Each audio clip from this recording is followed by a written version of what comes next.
Magandang hapon muli sa ating mga kablog. Ano ba ang nangyayari sa bansang China? Kung yung mapapansin, kung makaporma sila dito sa karagatan natin, no? Halos kala mo walang nangyayari sa kanila. Para bagang relax sila. At tila bagay parang walang anuman na nangyayari sa bansa nila. Kasi mapapansin nyo, kung makadut-dut sila o makaduro sila sa mga bansa na kagaya ng sa atin, kala mo super power eh. Noon yun. Sabi nga nila, ikalawa sa pinaka malaking produkto sa buong mundo sila. Oh. Noon yun. Hindi na ngayon. Bakit?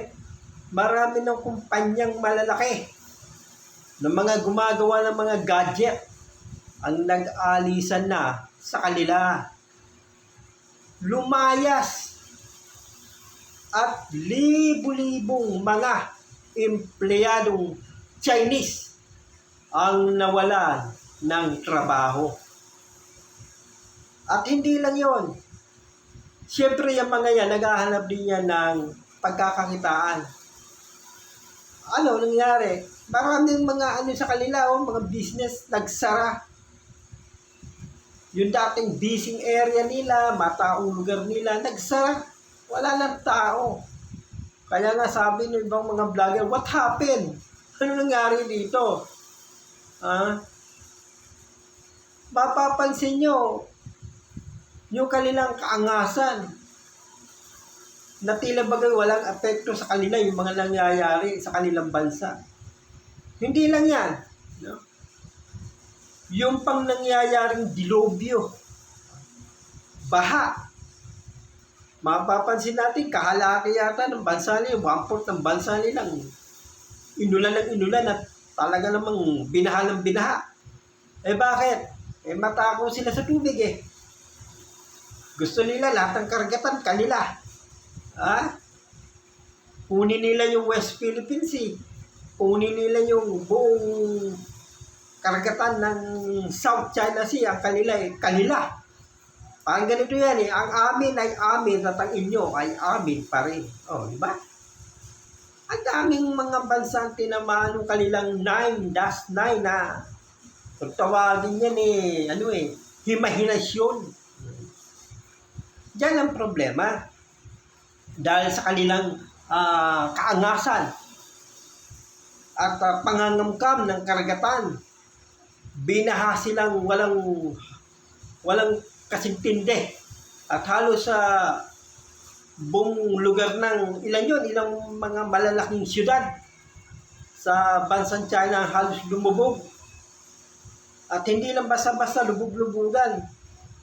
Hindi ba basta baha pala? Hindi lang, no? Hindi lang basta-basta baha. Malalim. Yung mga kotse, mga sasakyan na mga mamamayan nila ay halos tinatangay na. Talaga namang isang uri ng dilobyo yun.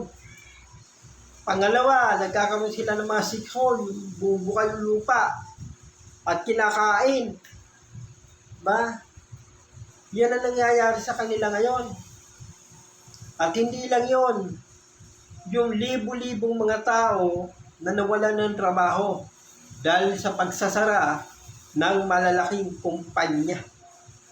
Alam nyo ba kung gaano kalalaki mga kumpanya ron? 1,000 hektarya. Sa atin yun, taniman ng palay yun. 100 hektarya, taniman ng palay yan. Sa kanila, 100 hektarya. Ano lang, pabrika lang. Imagine mo. Totoo yun. Nalong mga taon na kung saan wala pang pandemya at maayos pa ang buhay ng tao. Ayon sa mga nakakarating sa mga sa China, matindi doon, napakalalaki ng mga pabrika.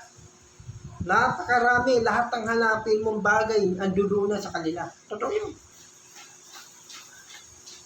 Mula sa isang maliit na bagay hanggang sa pinakamalaking bagay, nasa kanila. Kaya ganun sila kayaman eh. Pero dahil sa kanilang kayamanan na yan, hindi sila nasiyahan. Sa halip na sila ay maging huwaran dito sa Asia. Sila pa ang tagagulo dito sa Asia. Imagine nyo kung gaano sila kayaman. Napakalaki ng kanilang lupain, hindi pa sila nasyayahan. Napakalaki ng lupa ng China. Pangalawa yata sila sa Russia. Mabuti pa yung Russia, tahimik eh. Diba? Nananakot pa yung Russia. Hindi man ganun kalupit. Pero ito talaga malupit. Gusto niya lahat na nasa paligid niya, kunin niya. Pati dagat, gusto niya kanya. Di pinadalan siya ng baha. Baha na talaga namang puminsala sa lahat ng kanilang ari-arian. Yung kanilang mga taniman, yung mga kabahayan, yung mga lungsod na pinagmamalaki nila, lubog sa tubig. Tapos yung kanilang ekonomiya, halos dumapa. Bagamat meron pa siguro mga natitira, pero hindi na ganun katindi. Hindi na ganun dahil talagang mga tao nila umiiyak. Umiiyak na yung mga tao nila. Ito pa matindi, pati yung kanilang mga bangko. Hindi sila makapag-withdraw mo ng haba ng pila. Nagrarally ng mga tao. Nagpo-protesta na sa iba't ibang bahagi ng China. Bakit? Hirap kumuha ng pera sa mga bangko nila. Diba? Pila. At yung iba yata, hindi yata makapag-withdraw. Akala ko pagka mag-withdraw ng malaki, kailangan pa ng police clearance. Yung eskwelahan.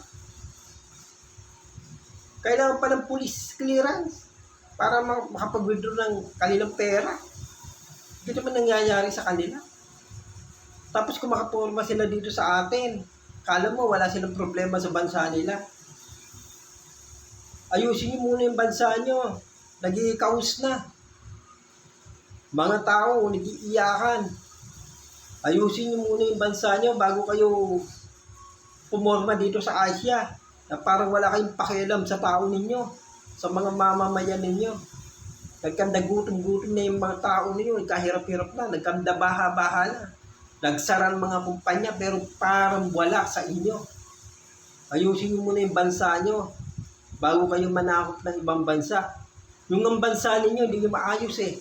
Mananakop pa kayo. Para palawakin ang imperyo nyo. Ayusin yung bansa nyo. Bansang China, ayusin mo yung bansa mo. Kawawa yung mga tao mo. Tignan mo yung mga tao mo. Bansa mo muna ang ayusin mo bago ka makipagsapalaran dito sa iba't ibang mga bansa. Yung bansa mo hindi mo maayos eh. Kukuha ka pa ng ibang bansa, sasakop ka pa. Ang lakas pa ng lubong manakot. Ayusin mo muna yung bansa mo. Bansa mo lumulubog. Nalulugi yung mga negosyo. Itayo mo muna yung ekonomiya mo. Yun ang hanapin mo. Yun ang hanapin mong paraan. Sapagkat sa loob ng bansa mo, naghihirap ang tao. Ayusin mo yung bansa mo bago ka manakot. Malaki ang problema ng bansa mo, boy. Ayusin mo muna yan. Huwag mo muna intindihin ito na sa Asia. Tahimik ang buhay ng mga tao. Mga bansa rito sa Asia, tahimik. Nung dumating ka, naging magulo. Yung bansa mo na naghihirap, ayusin mo. Intindihin mo muna yung mga tao mo. At iayusin mo na yung ekonomiya nyo uli. Baka sakaling maibalik muli yung mga naging lumaya sa inyong mga kumpanya. Maawa ka sa mga tao mo. Yung mga tao mo na naghihirap, mga binaha, mga nawalan ng trabaho. Yun muna intindihin nyo bago nyo sikasuhin at bago kayo manakop dito sa Asia. Pauwi mo muna yung mga barko nyo. At yung munang ayusin nyo, yung bansa nyo, i-repair nyo kasi sira-sira na. Masyado kayo. Ang lakas ang loob nyong mangharabas dito sa Asia. Bakit? Ayusin mo muna yung bansa mo. Repair ng mga tao, umiiyak na. Nagkakagulo na nga eh. Yun muna ang tindihin mo. Bago mo pakilaman ng Asia. Tandaan mo yan, ayusin mo. Lazaro ang dito. Please subscribe my YouTube channel. Magandang gabi.